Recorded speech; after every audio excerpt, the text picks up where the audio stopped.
آج کی گفتگو کا موضوع ہے کہ اللہ اور اس کے رسول صلی اللہ تعالی علیہ وسلم نے ایک مومن مسلمان شوہر کو کیا مقام عطا فرمایا ہے۔ پوری کائنات کا نظام مالک کائنات نے اپنے ذمہ رکھا ہوا ہے، اور پھر اس نے اس کائنات کے نظام کو جاری و ساری رکھنے کے لیے مختلف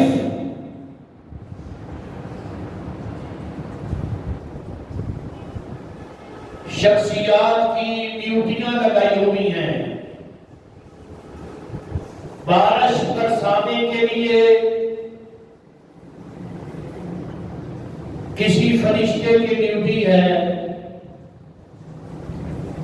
سورج کو چلانے کے لیے فرشتوں کی ڈیوٹی ہے۔ اللہ پاک فرماتے ہیں فَالْمُدَبِّرَاتِ أَمْرًا، اساں کے نظام چلانے کے لیے مختلف ڈیوٹیاں لگائی ہوئی ہیں۔ اسی طرح ہر ملک کا نظام چلانے کے لیے حکومتیں ہیں، قوانین ہیں، پھر صدر بادشاہ کے نیچے وزیر ہیں۔ ہر محکمے کو چلانے کے لیے یہ نظام درست رکھنے کے لیے یہ ڈیوٹیاں لگائی جاتی ہیں۔ اسی طرح کسی کے گھر کا نظام چلانے کے لیے بھی کچھ ڈیوٹیاں ہیں۔ ہر گھر کے نظام کو درست رکھنے کے لیے اللہ پاک نے گاڑی کے دو پہیے بتائے ہیں، ایک مرد ہے اور ایک عورت ہے۔ اب پھر ان دونوں میں سے اللہ پاک نے مرد کے اوپر جو ذمہ داریاں لگائی ہیں وہ عورت سے زیادہ ہے۔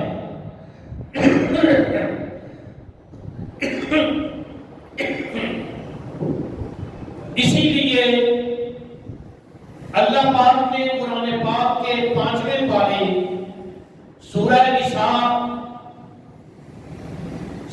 نساء کی آیت نمبر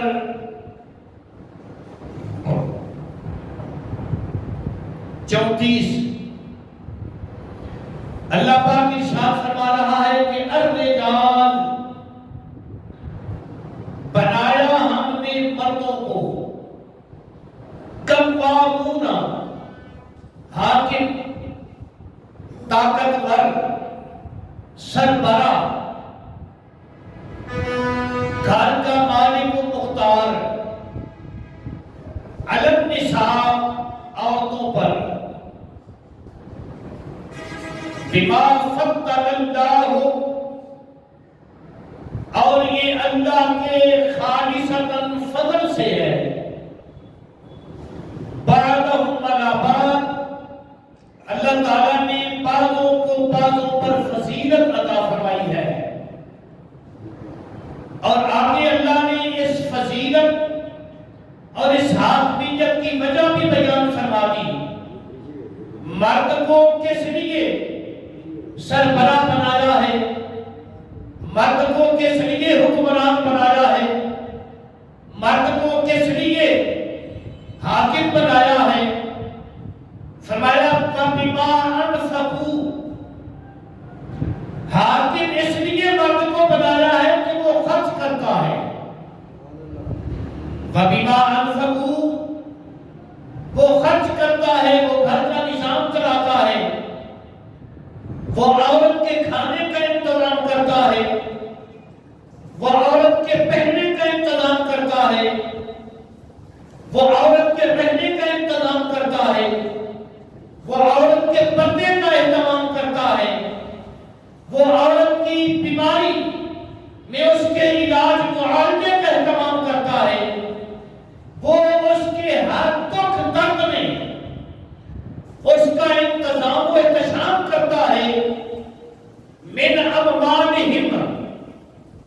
اپنے مال کے ذریعے، اپنی دولت کے ذریعے، اپنے پیسوں کے ذریعے، اپنے روپے کے ذریعے، اللہ فرماتا ہے کہ اس لیے ہم نے اس کو گھر کا سربراہ بنا دیا ہے، اس لیے اس کو ہم نے گھر کا حاکم بنا دیا ہے۔ اس کی وجہ بھی بیان فرما دی۔ سب سے پہلے وجہ تو یہ ہے کہ یہ اللہ کا فضل ہے۔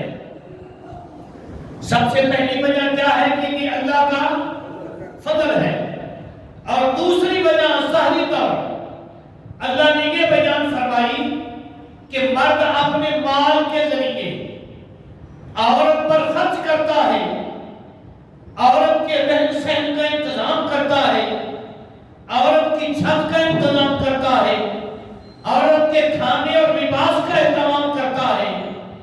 اس لیے رب پروردگار نے اس کو فضیلت بخشی۔ اب اس فضیلت کو مد نظر رکھتے ہوئے اللہ پاک نے ارشاد فرمایا کہ جو صالح عورتیں ہیں، جو نیک عورتیں ہیں، جو وفادار عورتیں ہیں، جو اچھی عورتیں ہیں، وہ کبھی بھی اپنے مرد کی نافرمانی نہیں کرتی۔ اور جو عورت اپنے مرد کی نافرمانی نہیں کرتی، رب پروردگار نے ارشاد فرمایا کہ سن لو یہ بات، دماغ کی تختی پہ نوٹ کر لو، صالح عورتیں، نیک عورتیں، پاک باز عورتیں جو اپنے شوہر کی وفادار ہوتی ہیں، جو اپنے شوہر کی تابعدار ہوتی ہیں، فرمایا ان پر ہر وقت اللہ کی رحمت کا نزول ہوتا رہتا ہے۔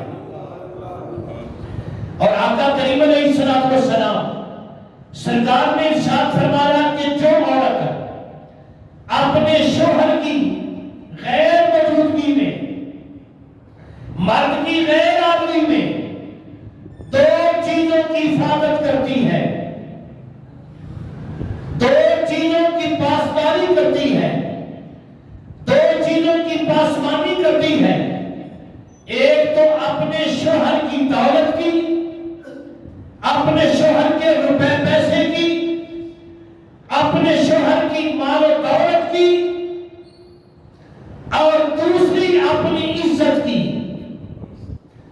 جو عورت ان دو چیزوں کی محافظ اور نگران بن جائے، آقا کریم علیہ السلام نے ارشاد فرمایا کہ اس کے لیے میرے رب نے مجھ سے وعدہ فرمایا ہے، جو عورت ان دو چیزوں کی حفاظت کرے گی، ان دو چیزوں کی نگرانی کرے گی، جو ان دو چیزوں کی پاسداری کرے گی، ایک تو اپنے مرد کی دولت، اپنے مرد کا پیسہ، اپنے مرد کی کمائی، اپنے مرد کا خزانہ، اور دوسرا اپنی عزت۔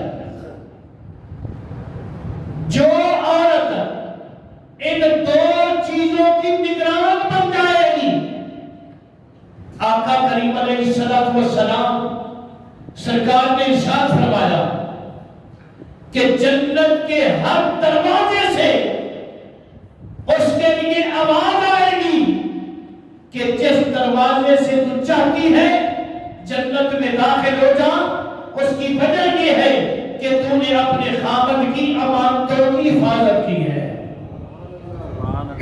ذرا اندازہ فرماؤ آقا کونین صلی اللہ تعالی علیہ وسلم سرکار نے کس انداز میں اس نظام کو درست رکھنے کے لیے آقا کریم علیہ السلام، ذرا غور کرنا، آقا کریم علیہ السلام کا ظاہری زمانہ مبارک ہے، مدینہ شہر ہے، صحابہ کرام علیہ الرضوان اور صحابیات کے نظام جو بھی کوئی مسئلہ درپیش ہوتا ہے وہ ڈائریکٹ آمینہ کے لال کی بارگاہ میں حاضر ہوتے ہیں، مسئلہ پوچھ کر اس پر عمل کرتے ہیں۔ اسی طرح آقا کونین صلی اللہ علیہ وسلم کے ایک صحابی جہاد کے لیے تشریف لے گئے، آقا کریم علیہ السلام نے کوئی جہاد پر لشکر بھیجا، قافلہ بھیجا، اس پر وہ صحابی بھی شامل ہوئے، اور جب گھر سے نکلنے لگے اپنی عورت کو کہا کہ میری اجازت کے بغیر تو نے گھر سے نہیں نکلنا،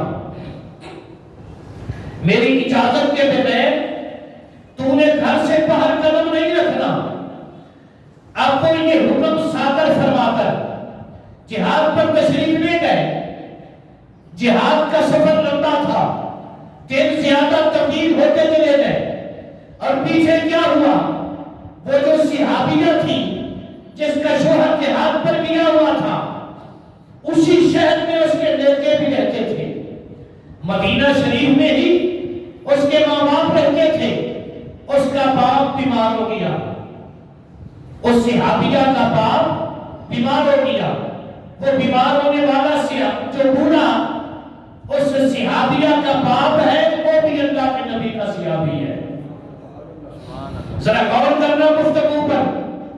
آج ہم کس بات کی مولی ہیں، ہم کس کھیت کے پرندے بن چکے ہیں۔ آقا کونین صلی اللہ علیہ وسلم کی اس صحابیہ نے، اب دیکھیں باپ بیمار ہو جائے، اس سے بڑی تو کوئی مجبوری نہیں ہے۔ ہم بھی بیٹوں والے ہیں، اگر ہماری بیٹی کو ہمارا داماد ہمارے لیے نہ بھیجے تو ہم کیا کرتے ہیں؟ ناراض ہو جاتے ہیں، اپنی بیٹیوں کو ناراض کر کے گھر بٹھا لیتے ہیں۔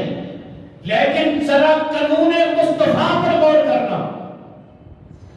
آج گھروں کے گھر بگڑ چکے ہیں، آج گھروں کے گھر اجڑ چکے ہیں، صرف ان ضدوں کی وجہ سے۔ اس صحابیہ کو پیغام آیا کہ تیرا باپ بیمار ہو گیا ہے، اور باپ تجھے پیغام بھیج رہا ہے کہ میری بیٹی مجھے آ کے مل جا۔ اب چاہیے تو یہ تھا کہ باپ کا کوئی تھوڑا درجہ تو نہیں ہے، بہت بڑا مقام ہے باپ کا، کہ وہ صحابیہ اپنے باپ کا پتہ لینے کے لیے چلی جاتی، لیکن ایسا نہیں کیا۔ اس نے کیا کیا؟ آقا کونین صلی اللہ علیہ وسلم کی بارگاہ میں پیغام بھیجا، یا رسول اللہ صلی اللہ علیہ وسلم، میرے ماں باپ آپ پر ناراض ہو جائیں، میرا باپ بیمار ہے، اور میرا شوہر جہاد پر جاتے وقت یہ وصیت یہ حکم کر کے دیا تھا کہ میری اجازت کے بغیر تو نے گھر سے باہر نہیں نکلنا۔ اب مجھے آپ اجازت فرماؤ، کیونکہ آپ ساری امت کے وارث ہو، مجھے آپ ارشاد فرماؤ، اجازت دو کہ میں اپنے باپ کا پتہ نہیں آؤں۔ تو آقا کریم علیہ السلام کا ذرا جواب سننا۔ سرکار نے ارشاد فرمایا کہ اے میری خادمہ، اے میری روحانی بیٹی، اگر تو اپنے شوہر کے حکم پر عمل کرے تو تیرے لیے بہتر ہی بہتر ہے۔ ایک طرف باپ کی بیماری ہے، دوسری طرف شوہر کا حکم ہے۔ شوہر کو یہ پتا تو نہیں تھا کہ میرے سسر میں پیچھے بیمار ہو جانا ہے، وہ اپنا حکم صادر کر کے چلے گئے۔ اب اس خوش قسمت عورت نے، خوش قسمت صحابیہ نے، اس نے یہ نہیں کیا کہ کیا ہو چلا ہے، میرا باپ ہے، میں نے کسی غیر کے گھر تو نہیں جانا، میں نے کسی غیر محرم کے پاس تو نہیں جانا، میں نے اس کے پاس جانا ہے جس نے مجھے جنم دیا ہے، جس نے مجھے پالا ہے، پڑھایا ہے، جس نے میری شادی کی ہے، جس کا مجھ پر بہت بڑا حق اور احسان ہے۔ لیکن اس نے یہ نہیں کیا، وہ صبر کر کے اپنے گھر بیٹھ گئے، صبر کر کے اپنے گھر بیٹھ گئے۔ کچھ دن گزرے، پھر پیغام آیا کہ بیٹی تیرا باپ بہت زیادہ بیمار ہے، ہو سکتا ہے کہ اس کی آخری اوقات ہو، اس کی آخری سانسیں ہو، وہ اس دنیا سے رخصت ہونے والا ہو۔ اب ذرا بیٹی پر تصور کرنا کہ جتنا باپ سے بیٹی پیار کرتی ہے اتنا کوئی اور نہیں کرتا، لیکن ایک طرف باپ کا پیار ہے، ایک طرف آمنہ کے لال کی شریعت ہے۔ پھر پیغام بھیجا، آقا کریم علیہ السلام کی بارگاہ میں سلام بھی بھیجا اور پیغام بھی بھیجا کہ یا رسول اللہ صلی اللہ علیہ وسلم میرے ماں باپ کی عزتیں آپ کے قدموں کی خاک پر قربان ہو جائیں، میرا باپ سخت بیمار ہے، بیماری کی حالت زیادہ ہو گئی ہے، اب پیغام آیا ہے، ہو سکتا ہے کہ باپ کا آخری وقت ہو، باپ اس دنیا سے رخصت ہونے والا ہو، اگر آپ اجازت دیں تو میں اپنے باپ کو آخری بار مل لوں، اپنے باپ کی زیارت کر لوں، اپنے باپ کی ملاقات کر لوں۔ باپ کا چہرہ دیکھنا کتنی عبادت ہے، یہ آپ پہلے سماعت فرما چکے ہیں۔ باپ کو دیکھنا اور پھر عیادت کے لیے دیکھنا بڑے سے بڑا اجر و ثواب ہے۔ سرکار کی بارگاہ میں پیغام بھیجا، یا رسول اللہ صلی اللہ علیہ وسلم اگر آپ مجھے میرے شوہر کی جگہ پر اجازت دیں تو میں اپنے باپ کی زیارت کر رہا ہوں۔ آقا کریم علیہ السلام سرکار نے ارشاد فرمایا، اے میری روحانی بیٹی، اے میری روحانی تھی، اے میری روحانی کنیز، اے میرا کلمہ پڑھنے والی، اے میرے صحابیت کا درجہ دینے والی، اگر تو باپ کی زیارت کی جگہ پر اپنے شوہر کے حکم پر عمل کرے تو تیرے لیے زیادہ بہتر ہے۔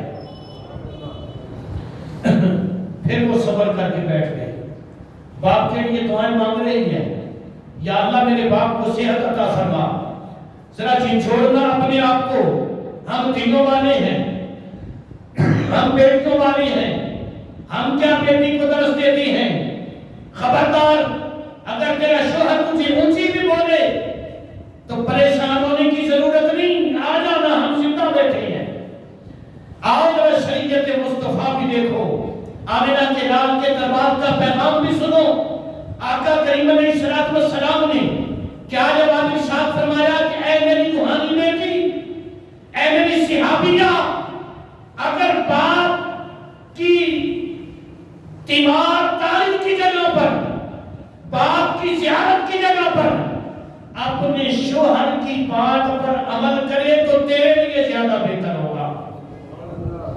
مطلب کیا کہ تو جا نہیں سکتی، باپ بے شک تیرا سخت بیمار ہے، باپ بے شک تیرا سخت بیمار ہے، پر تیرے باپ کی تیمار داری سے تیرے شوہر کا حکم زیادہ اہمیت رکھتا ہے۔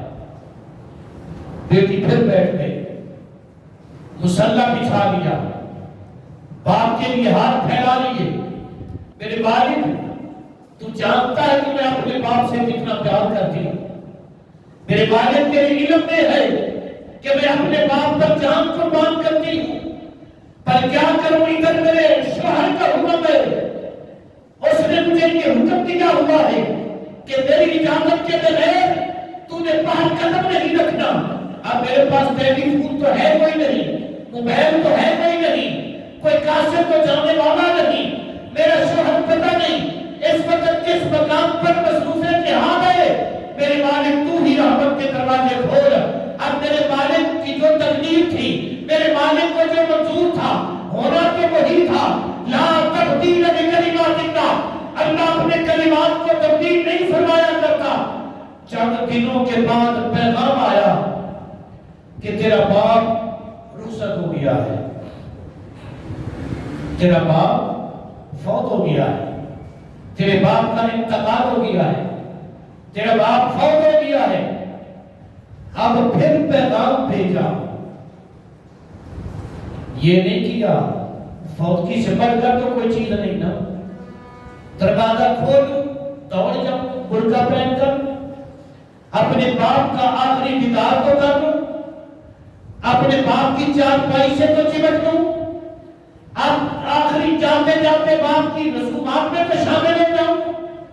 یہ نہیں کیا تو کیا کیا، پھر شریعت کے تاجدار کی بارگاہ میں پیغام بھیجا، یا رسول اللہ صلی اللہ علیہ وسلم، میرے ماں باپ کی عزتیں، زندگیاں آپ کے قدموں کی خاک پر قربان ہو جائیں، اب میرے باپ کا انتقال ہو گیا ہے، میرے شوہر ابھی تک آیا نہیں، آپ مجھے اجازت دے دیں کہ میں جاتے جاتے اپنے باپ کا آخری دیدار تو کر لوں۔ بات کی سمجھ آ رہی ہے کہ نہیں؟ جا رہے ہو؟ یہ ہے شریعت۔ یا رسول اللہ صلی اللہ علیہ وسلم مجھے اجازت دو میں اپنے باپ کے چہرے کا دیدار کر لوں، چونکہ ابھی چند گھڑیوں کے بعد میرا باپ زمین کے نیچے چلا جائے گا، میرا باپ قبر کے سپرد کر دیا جائے گا، اس لیے مجھے اجازت دو میں اپنے باپ کا دیدار تو کر لوں۔ آقا کریم علیہ السلام سرکار نے ارشاد فرمایا کہ اے میری روحانی بیٹی، اے میری صحابیہ، اے میرا کلمہ پڑھنے والی، اے بار بار صبر کا دامن پکڑنے والی، اللہ تبارک و تعالیٰ کی ایک بندی، اگر تو اس پر بھی صبر کرے اور اپنے شوہر کی تابعداری کرے، شوہر کے حکم پر عمل کرے، تو تیرے لیے خیر ہی خیر ہے۔ آقا کونین صلی اللہ علیہ وسلم کا حکم آ گیا، پھر بیٹھ گئے۔ وہ سرکار کی صحابیہ پھر بیٹھ گئی، دروازہ نہیں کھولا، کنڈی کھول کر باہر نہیں گئی۔ آقا کونین صلی اللہ علیہ وسلم سرکار نے اس عورت صبر کرنے والی کے باپ کے گھر میں پیغام بھیجا کہ جب جنازہ تیار ہو جائے مجھے اطلاع دینا، اس خوش قسمت مرد جس کو اللہ نے اتنی عظیم بیٹی عطا کی ہے، اس کا جنازہ خود محمد آ کے پڑھائے گا۔ جنازہ تیار ہو گیا، آقا کریم علیہ السلام بنفس نفیس جنازے پر تشریف لے کے آئے، سرکار نے جنازہ پڑھایا۔ ذرا غور کرنا، یہ جناب باتیں اندر اتارنے والی ہیں، ان کو دماغ پر جگہ دینی ہے، اپنی بیٹیوں کے اصلاح کے لیے، اپنے گھر کی بیویوں کے اصلاح کے لیے۔ آپ کے دماغ میں بات ہوگی، پہلے بیٹی کے لیے خود عمل کرو گے، پھر اپنی بیوی کو سمجھاؤ گے، پھر جناب بہنوں کو سمجھاؤ گے، پھر معاشرے میں یہ بات سمجھاؤ گے، تو انشاءاللہ یہ میرا معاشرہ عظیم سے عظیم تر اللہ اس کو بنا دے گا۔ جنازہ سرکار نے پڑھایا، جنازہ پڑھانے کے بعد جب اس سرکار نے اپنے صحابی کو دفن کروا دیا، دفن کروانے کے بعد بس اس حدیث کا آخری جملہ سننا،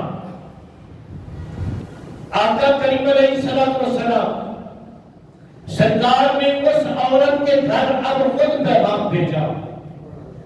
پہلے 3 مرتبہ وہ پیغام بھیج چکی تھی، ایک مرتبہ ماں کی بیماری، دوسری مرتبہ پھر زیادہ بیماری، اور تیسری مرتبہ وصال یعنی فوتگی پر سرکار نے 3 مرتبہ یہی فرمایا، اگر تم باپ کے لیے صبر کرے اور اپنے شوہر کی بات پر عمل کرے تو تیرے لیے بہتر ہی بہتر ہے، تیرے لیے خیر ہی خیر ہے۔ آقا کریم علیہ السلام اب سرکار نے پیغام بھیجا اور سرکار نے فرمایا، اے میری خادمہ، اے میری کنیز، اے میری روحانی بیٹی، اے میری صحابیہ، تجھے مبارک ہو تیرے اس صبر کی وجہ سے اور باپ اور شوہر کے حکم ماننے کی وجہ سے، شوہر کی بات پر عمل کرنے کی وجہ سے رب پروردگار نے تجھے بھی جنت دے دی ہے اور تیرے باپ کو بھی اللہ نے جنت عطا فرما دی ہے۔ اللہ، نعرہ تکبیر، اللہ نعرہ رسالت، یا رسول اللہ، نعرہ حیدری، عظمت و شان مصطفیٰ، تاجدار ختم نبوت، نعرہ تحقیق، نعرہ غوثیہ، عظمت و شان مصطفیٰ۔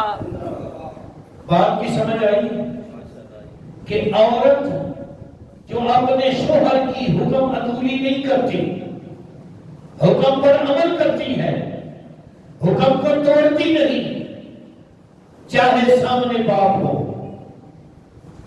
چاہے سامنے بڑے سے بڑا، باپ سے بڑا کوئی رشتہ نہیں ہے، تو میرے قریب آقا علیہ السلام نے اس کے صبر پر اس کو بھی جنت عطا فرما دی اور اس کے باپ کو بھی جنت عطا فرما دی۔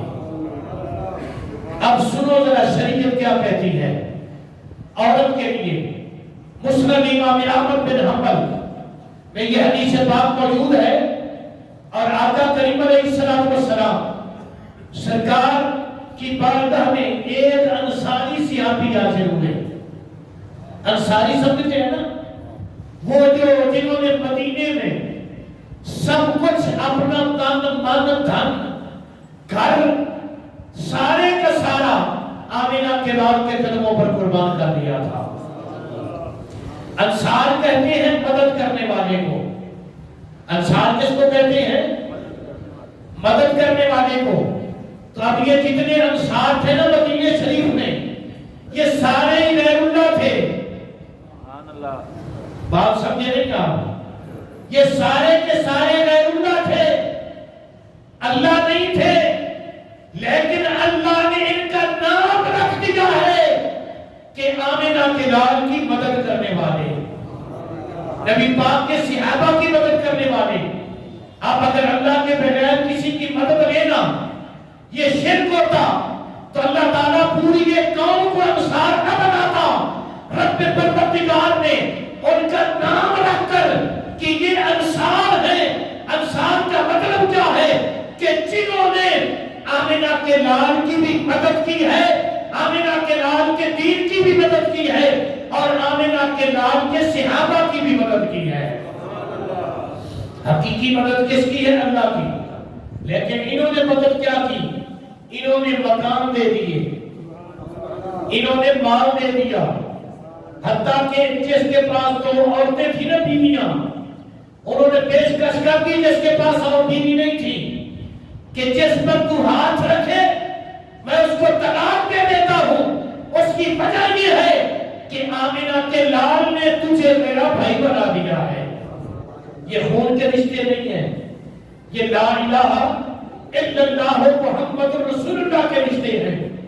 کائنات میں اس سے بڑا کوئی بھائی چارہ مل نہیں سکتا۔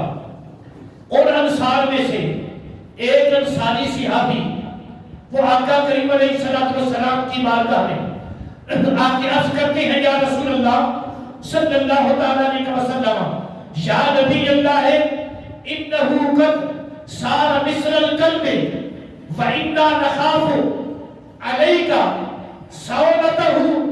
یا رسول اللہ صلی اللہ علیہ وسلم، میرا ایک اونٹ ہے وہ کتے کی طرح پاگل ہو گیا ہے، اس کے پاس جو بھی بندہ جاتا ہے اس کو وہ کاٹتا ہے، وہ کسی کو اپنے قریب نہیں جانے دیتا۔ آقا کریم علیہ السلام سرکار کی بارگاہ میں جب یہ عرض کیا تو سرکار نے فرمایا اونٹ کہاں ہے؟ یا رسول اللہ صلی اللہ علیہ وسلم، اس کو ایک حلیبی میں بند کیا ہوا ہے، اس اونٹ کو ایک حلیبی میں ڈر سے بند کر دیا ہے کہ کہیں کسی بندے کو کاٹ نہ لے، میں بھی بڑی مشکل سے اس سے بچا ہوں۔ اب اس کو میں نے ایک حلیبی میں بند کر دیا ہے اور حلیبی کے دروازے لاک کر دیے ہیں، اور حلیبی بھی اتنی اونچی ہے کہ اس سے وہ پار دوڑ کر نکل نہیں سکتا۔ آقا کونین صلی اللہ علیہ وسلم، جن کو رب پروردگار نے کائنات کے ذرے ذرے کا نبی بنا کے بھیجا ہے۔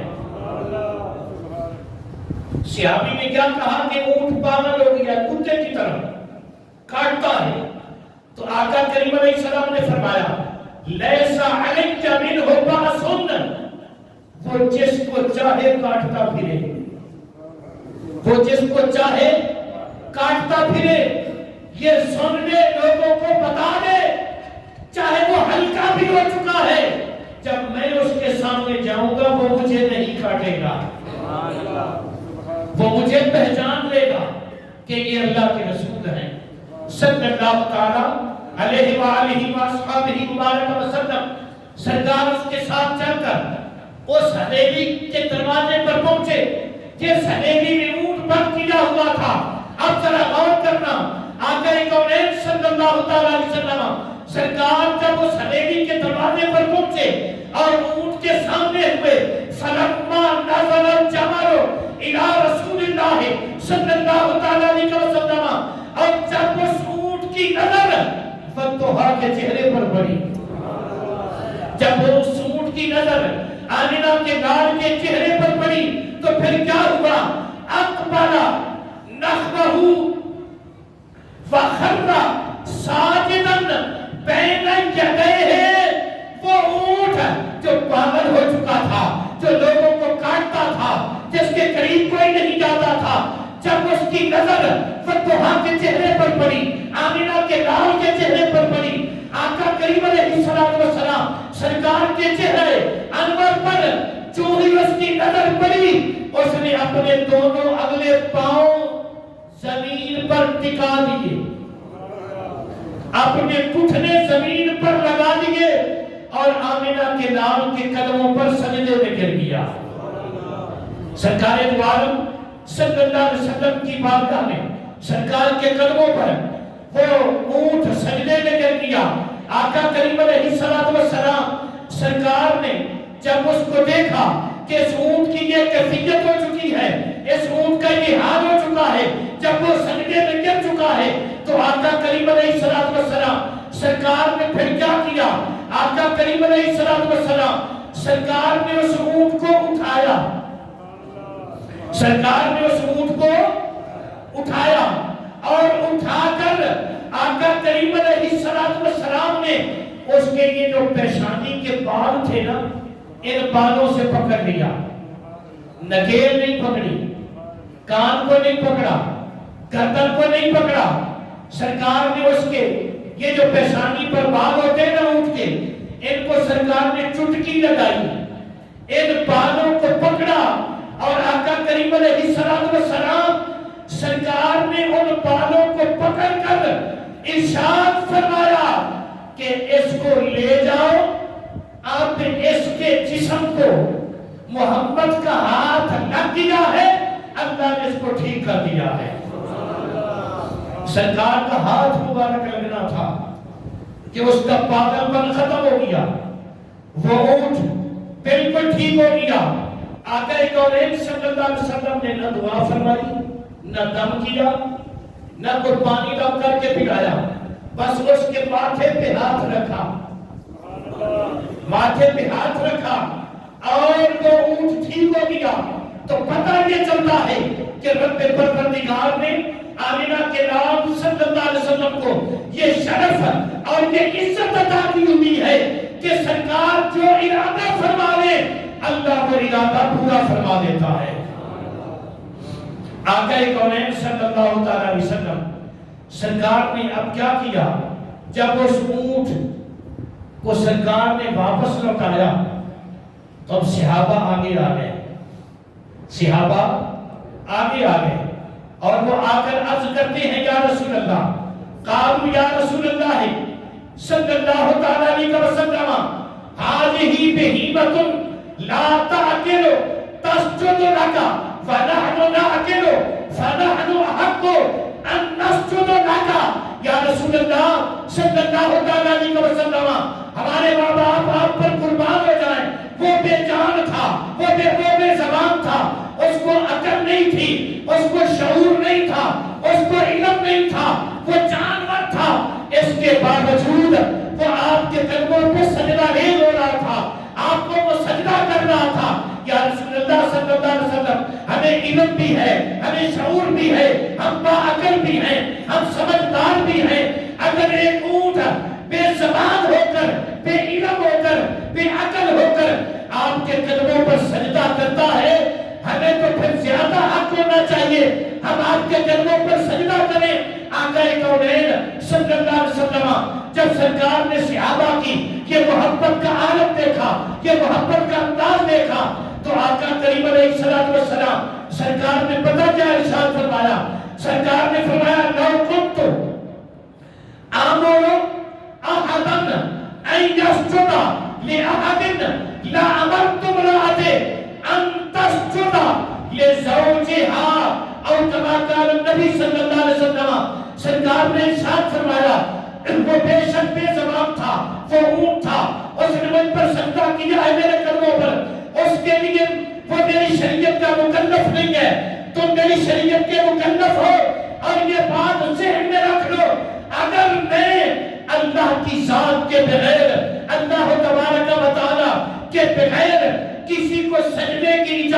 دیتا, کسی کو سجدے کے لیے کہتا, تو آقا کریم علیہ السلام سرکار نے ارشاد فرمایا پھر کیا ہوتا, میں کس کو حکم دیتا, لَأَمَرْتُ امْرَأَتَ أَن تَسْجُدَ لِزَوْجِهَا, میں ہر عورت کو حکم دیتا کہ اپنے شوہر کے قدموں پر سجدہ کر.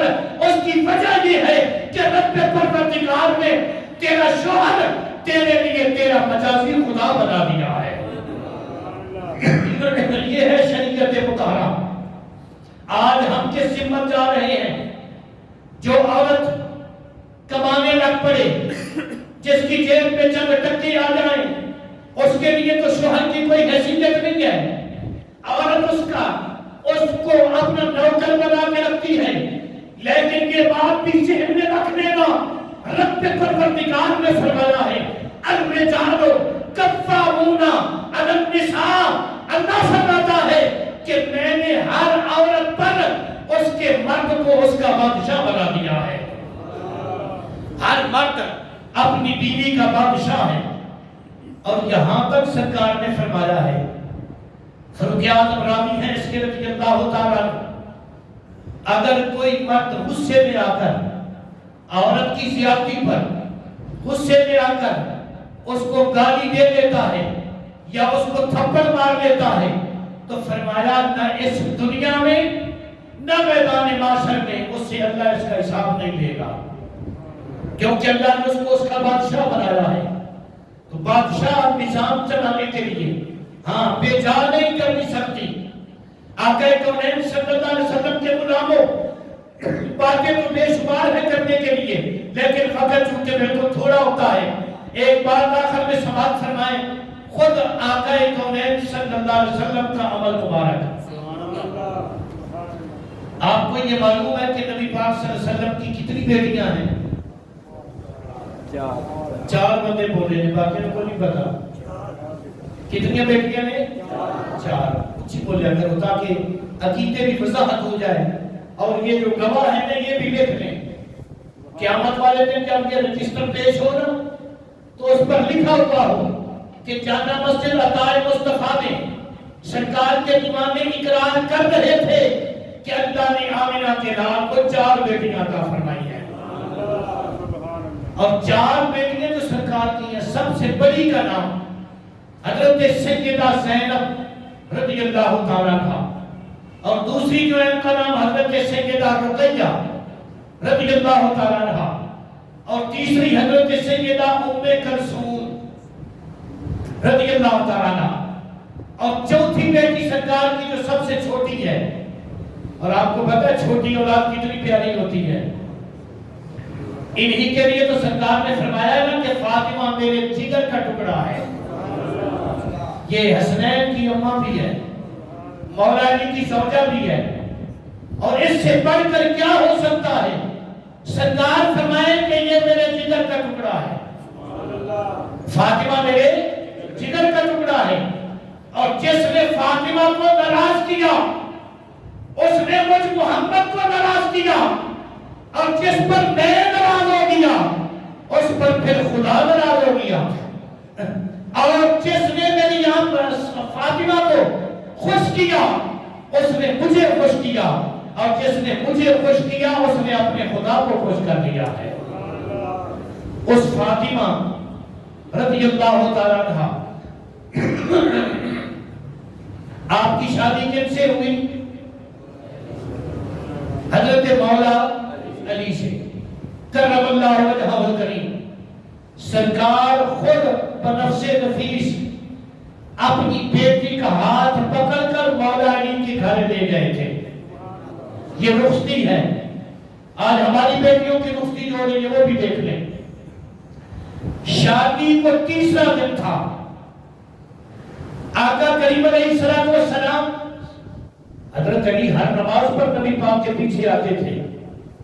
یہ نہیں فرمایا کہ علی فاطمہ کو گھر چھوڑ جاؤ میرے, میں اداس ہو گیا ہوں, نہیں کیا, بلکہ سرکار بنفس نفیس شادی کے 3رے دن اپنی بیٹی اپنی تخت جگر سیدہ زہرا کو لینے کے لیے تشریف لے گئے.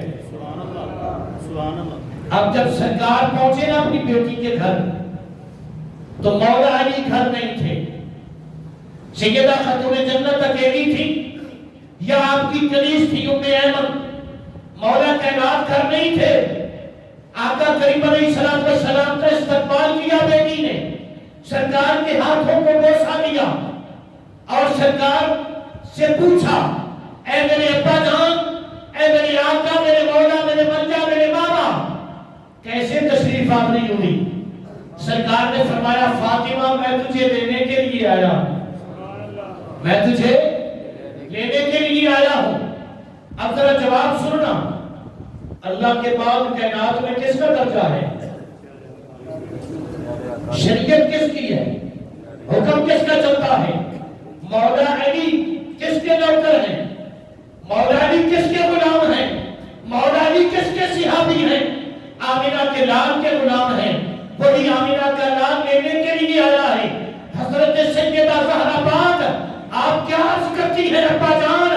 یا رسول اللہ صلی اللہ علیہ وسلم، بے شک آپ کائنات کے نبی ہیں، آپ کائنات کے رسول ہیں، آپ صاحب قرآن ہیں، صاحب شریعت ہیں، مجھے یہ معلوم ہے، لیکن آپ کا حکم ہے کہ شوہر کی اجازت کے بغیر جو عورت گھر سے باہر نکلتی ہے اس پر اللہ کی لعنتیں برستی ہیں، لہذا مولا علی گھر پر نہیں ہے تو میں مولا علی کی اجازت کے بغیر گھر سے باہر قدم نہیں نکال سکتی، ناراض بھی نہ ہونا۔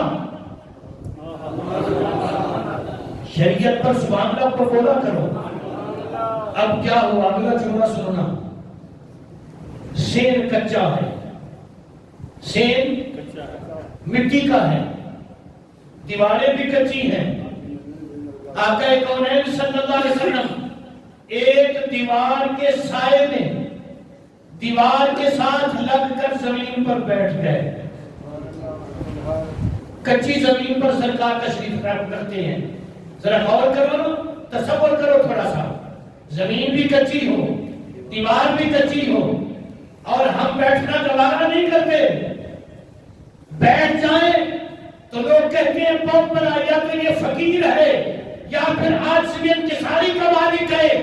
یہاں کیا کہو گے کہ جس کے قدم جب معراج کی رات جبرائیل چومتا ہے وہ کچی زمین پر چوکڑی مار کے بیٹھ گیا ہے، اور انتظار کس کا ہو رہا ہے؟ اپنے داماد کا۔ انتظار کس کا ہو رہا ہے؟ اپنے داماد کا۔ کچھ لمحات گزرے تو مولا علی آ گئے، جب سرکار کو بیٹھے ہوئے دیکھا دوڑ کر قدموں میں گرے، سرکار کے قدموں کو چوما، آقا کریم علیہ السلام کی بارگاہ میں عرض کیا یا رسول اللہ صلی اللہ علیہ وسلم کیسے جلوہ گری ہوئی، اور پھر یہاں زمین پر آپ تشریف فرما ہے۔ آقا کریم علیہ السلام سرکار نے ارشاد فرمایا علی میں بیٹی فاطمہ کو لینے کے لیے آیا تھا لیکن تو گھر میں نہیں تھا، تو فاطمہ نے جانے سے انکار کر دیا ہے۔ فاطمہ یہ کہتی ہے کہ میرا شوہر علی آئے گا، اجازت لوں گی تو پھر آپ کے گھر میں آؤں گی۔ حضرت علی المرتضیٰ کرم اللہ وجہہ الکریم میرے نبی کے قدموں میں پھر گر گئے، عرض کرتے ہیں یا رسول اللہ صلی اللہ تعالیٰ علیہ وسلم میری جان کے بھی آپ مالک ہیں، میری عزت کے بھی آپ مالک ہیں، میری آبرو کے بھی آپ مالک ہیں، میرے گھر کے بھی آپ مالک ہیں، میں کون ہوتا ہوں روکنے والا؟ آقا کریم علیہ السلام نے فرمایا بے شک علی آپ روکتے نہیں، لیکن اس کے باوجود آج اگر محمد کی بیٹی اپنے شوہر کی اجازت کے بغیر اپنے گھر سے باہر قدم نکالتی تو امت کے لیے یہ راستہ بن جاتا۔ اس لیے سب سے پہلے میری بیٹی نے اس بات پر عمل کر کے کائنات والوں کو بتا دیا ہے باپ بے شک نبی ہے، باپ بے شک صاحب شریعت ہے، پر باپ نے جو درجہ شوہر کو دیا ہے سب سے پہلے نبی کی بیٹی نے اس کو تسلیم کیا ہے۔ آقا کونین صلی اللہ علیہ وسلم کے غلاموں ذرا غور فرماؤ، یہ ہے آمنہ کے لال کی شریعت۔ آج ہمارے گھروں کے نظام کیوں بگڑے ہوئے ہیں؟ مرد صبح ناشتہ کر کے گھر سے باہر نکلتا ہے، کام کے لیے، دکان پر، نوکری پر، پیچھے ہماری بہنیں کیا کرتی ہیں، ہماری بیٹیاں کیا کرتی ہیں، ان کو پتا ہے کہ فلاں ٹائم شوہر نے آنا ہے، فلاں وقت اس کا کام ختم ہونا ہے، اس سے 5 7 10 منٹ پہلے گھر میں آ جاتی ہیں، نہ گھر کی عزت کی پرواہ ہے، نہ اپنی عزت کی پرواہ ہے۔ آقا کریم علیہ السلام سرکار نے ارشاد فرمایا کہ جو عورت اپنے شوہر کی مال کی حفاظت نہیں کرتی، جو عورت اپنے شوہر کی عزت کی، نفس کی حفاظت نہیں کرتی، فرمایا اس کے لیے جنت کے دروازے بند کر دیے جاتے ہیں۔ اور جو عورت ان 2 چیزوں کی حفاظت کرتی ہے، اپنے شوہر کی دولت کی، اپنے شوہر کی عزت کی، اپنے شوہر کے نفس کی عزت کی حفاظت کرتی ہے، تو پھر عرشوں کا خدا بول بول کر کہتا ہے، اے میری خوش قسمت بندی، جنت کے 8 دروازے ہیں، جس سے تیرا جی چاہتا ہے داخل ہو جا۔ آقا کونین صلی اللہ تعالیٰ علیہ وسلم سرکار کے غلاموں، ان چیزوں پر غور کرو، ہم خود عمل کریں گے۔ ہم جب گھر سے باہر نکلتے ہیں تو ہم خود کیا کرتے ہیں، ہمارا اپنا کردار کیا ہوتا ہے، یہ بات ذہن میں رکھ لیں۔ آپ گھر میں مصلی بچھائیں گے تو آپ کی بیوی مصلی بچھائے گی، آپ گھر میں قرآن کی تلاوت کریں گے تو آپ کی بیوی گھر میں قرآن کی تلاوت کرے گی، آپ باہر اپنی نظروں کو پاک رکھیں گے تو آپ کی بیوی اپنی نظروں کو پاک رکھے گی، آپ گھر سے باہر جا کر اپنی جناب نفس کی حفاظت کریں گے تو آپ کی بیوی پیچھے نفس کی حفاظت کرے گی، آپ اگر حرام سے بچیں گے تو آپ کی بیوی حرام سے بچے گی۔ یہ بات گارنٹی سے دماغ کی تختی پر نوٹ کر لے، بندہ جو کرتا ہے اس کو اس کا پھل اٹھانا پڑتا ہے۔ آج ہمارے گھروں کی بربادی، ہمارے معاشرے کی بربادی، اس کے ذمہ دار ہم بھی بہت زیادہ ہیں۔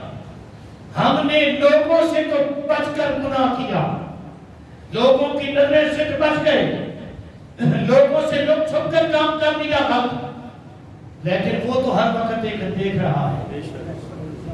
اس زمانے میں بھی عورتیں ہیں جو اپنے شوہر کی فرما برداری کرتی ہیں، میں نے اپنی آنکھوں سے دیکھا ہے اور سنا ہے۔ عورتیں ہیں، کیسی عورتیں ہیں، ساری ساری رات بیٹھ کر اپنے شوہر کے پاؤں دباتی ہیں، اس سے جب فارغ ہوتی ہے تو مصلی بچھا دیتی ہیں، شوہر کھڑا ہوتا ہے تو ہاتھ باندھ کے کھڑی ہو جاتی ہیں۔ اس کی وجہ صرف اور صرف یہ ہے کہ وہ شوہر جو ہے نا، اس نے اللہ سے وفا کی ہوئی ہے، سبحان اللہ، اس نے آمنہ کے لال سے وفا کی ہوئی ہے۔ سمجھدار وہ بندہ ہے جو اپنے اندر کو صاف کر لے، جب وہ اپنے اندر کو صاف کر لے اس کے گھر میں بھی صفائی ہو جائے گی، اس کے گھر میں بھی امن ہو جائے گا، اس کی عزت بھی محفوظ ہو جائے گی، اس کی بیوی اس کے مال کی حفاظت کرے گی، اس کی بیوی اس کی عزت کی حفاظت کرے گی، اس کو پھر پرواہ نہیں ہوگی کہ میری بیٹی پر کوئی ہاتھ اٹھا لے گا، میری بیٹی پر کوئی غلط نظر ڈال لے گا۔ قسم بخدا جب میری نظر پاک ہوگی میری بیٹی بھی پاک ہوگی، جب میرے ہاتھ پاک ہوں گے میری بیوی بھی پاک ہوگی۔ اللہ نے یہ قرآن میں فیصلہ کر دیا ہے، الطیبات للطیبین والطیبون للطیبات اولئک مبرؤون مما یقولون۔ فرمایا سن لو، پاک لوگوں کے لیے پاک عورتیں ہیں، پاک عورتوں کے لیے پاک مرد ہیں، اور زانی مردوں کے لیے زانی عورتیں ہیں، زانی عورتوں کے لیے زانی مرد ہیں۔ یہ اللہ نے فیصلے کر دیے ہیں۔ اگر تو چاہتا ہے میری بیوی کی عزت محفوظ رہے، اگر تو چاہتا ہے تیری بیٹی کی عزت محفوظ رہے، اگر تو چاہتا ہے میری ماں کی عزت محفوظ رہے، اگر تو چاہتا ہے میری بہن کی عزت محفوظ رہے، اگر تو چاہتا ہے میری پھوپھوں کی عزت محفوظ رہے، اگر تو چاہتا ہے میری خالہ کی عزت محفوظ رہے، تو پھر خود تیرے سے جب یہ ساری عزتیں محفوظ ہو جائیں گی تو اللہ تیری ان عزتوں کی حفاظت فرمائے گا۔ اس لیے میرے بھائی صرف اپنا گریبان، اپنے گریبان کو صاف کرنا ہے۔ انشاءاللہ اللہ ہمارے گھروں کو پاک کر دے گا۔ اللہ تعالی ہم سب کو شریعت مطالعہ کو سمجھ کر اور پھر اس پر عمل کی توفیق عطا فرمائے۔ اللہ تعالی ہمیں قرآن اور حدیث کے مطابق زندگی گزارنے کی توفیق عطا فرمائے۔ وآخر دعوانا ان الحمد للہ رب العالمین۔